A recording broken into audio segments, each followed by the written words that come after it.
ನಾವೀಗ mutton pepper fry ಮಾಡೋಣ. ಅದಕ್ಕೆ 1 kg ಮಟನ್. ಇದು ಆಪ್ಷನಲ್ಲ, ಆಲೂಗೆಡ್ಡೆ ಬೇಕಾದರೂ ಹಾಕ್ಕೊಳ್ಳಿ, ಬೇಡಾದರೆ ಬೇಡ.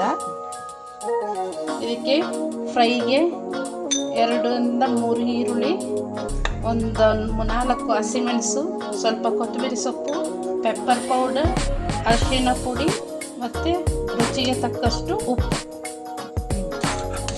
ಈಗ ಒಂದು ಕುಕ್ಕರನ್ನು ಇಟ್ಟು ಸ್ಟವ್ನ ಆನ್ ಮಾಡ್ಕೊಂಡಿದ್ದೀವಿ. ಈಗ ಇದಕ್ಕೆ 3 ರಿಂದ 4 ಟೀ ಸ್ಪೂನ್ ಅಷ್ಟು ಎಣ್ಣೆನ ಹಾಕಿ ಚಂದ ಕಾಯಿಸ್ಕೊಳ್ಳುವ.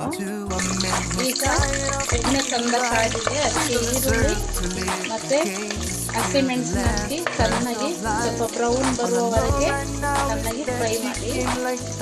ಈಗ ಈರುಳ್ಳಿ ಫ್ರೈ ಮಾಡುವಾಗ ಒಂದು ಸ್ವಲ್ಪ ಉಪ್ಪನ್ನ ಹಾಕಿ, ಆಗ ಈರುಳ್ಳಿ ಬೇಗ ಸ್ವಲ್ಪ ಫ್ರೈ ಆಗ್ತದೆ. ಈಗ ಆಲೂಗೆಡ್ಡೆ ಹಾಕಿ ಸ್ವಲ್ಪ ನೀರು ಬಿಟ್ಕೊಳ್ಳೋಷ್ಟು ಅದನ್ನು ಬಿಸಿ ಮಾಡಬೇಕು. ಮಾಂಸದು ನೀರು ಬಿಡುವಷ್ಟು ಅದನ್ನು ಚೆನ್ನಾಗಿ ಸ್ವಲ್ಪ ಸ್ಟವಲ್ಲೇ ಬಿಸಿ ಮಾಡ್ತಾ ಇರಬೇಕು. ಈಗ ಇದಕ್ಕೆ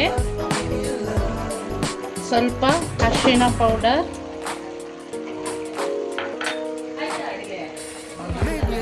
ಸ್ವಲ್ಪ ಖಾರಕ್ಕೆ ತಕ್ಕಷ್ಟು ಪೆಪ್ಪರ್ ಪೌಡರ್,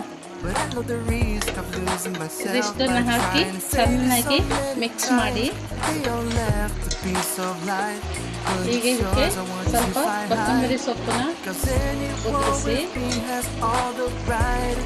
ಈಗ ಇದಕ್ಕೆ ಸ್ವಲ್ಪ ನೀರನ್ನು ಹಾಕಿ ಚೆನ್ನಾಗಿ ಕಲಸಿ ಬೇಯಕ್ಕೆ ಬಿಡಿ.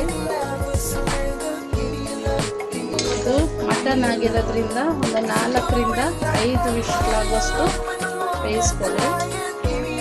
ಮತ್ತು ಹಸಿಮೆಣಸು ಸ್ವಲ್ಪ ಫ್ರೈ ಆಗಿದೆ. ಈಗ ಇದಕ್ಕೆ ಮಟನ್ ಹಾಕಬೇಕು.